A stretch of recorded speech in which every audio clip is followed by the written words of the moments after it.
Hey. Where did you go? You are not getting away that easily. Get your sick bags ready, and away we go. First up, Muslims and Hindus. A pig, yes, a pig, caused hundreds of Indians to kill one another in 1980. The animal walked through a Muslim holy ground at Moradabad, near New Delhi. Muslims, who think pigs are an embodiment of Satan, blamed Hindus for the defilement. They went on a murder rampage, stabbing and clubbing Hindus, who retaliated in kind. The pig riot spread to a dozen cities, and left more than 200 dead. Next, we turn to the Buddhists.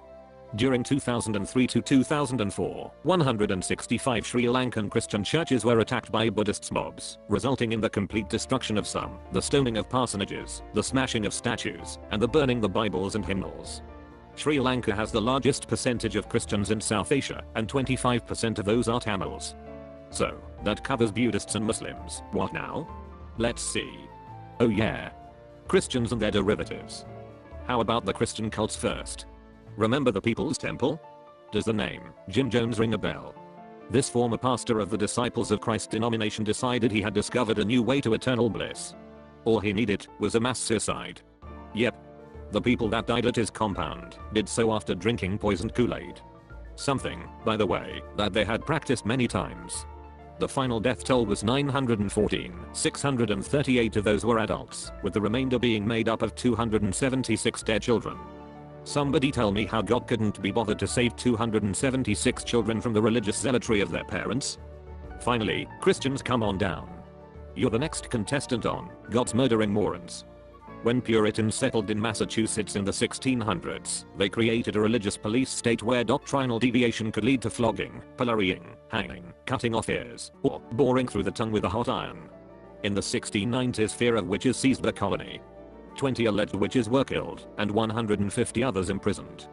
Now, let's give the devil his due. Couldn't have the devil without that all-knowing, sweet as candy, tough as nails God of the Christian church.